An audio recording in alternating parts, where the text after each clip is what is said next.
abundance of cranberries came to be very expensive and very ecologically difficult. Pretty much. So what we looked at is what happens to a cranberry bog after it's abandoned.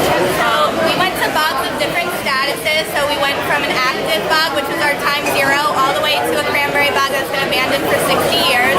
And what we found out is in a dry bog, after 60 years, it became a forested ecosystem with maples, Atlantic white cedars, and it was cool because we still found cranberry in that ecosystem. So we compared all the different locations, and we got different species diversity, numbers, and Pretty much. yeah. So what we decided to do is take a look at what's supposed to be natural in a cranberry bog. Right here is what we were expecting to be in a cranberry bog of just the natural state. To see what we were looking for after cranberry bog was abandoned. We did find a few.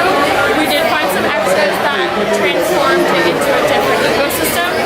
We also looked at the insects and bug relationships pretty much with each plant.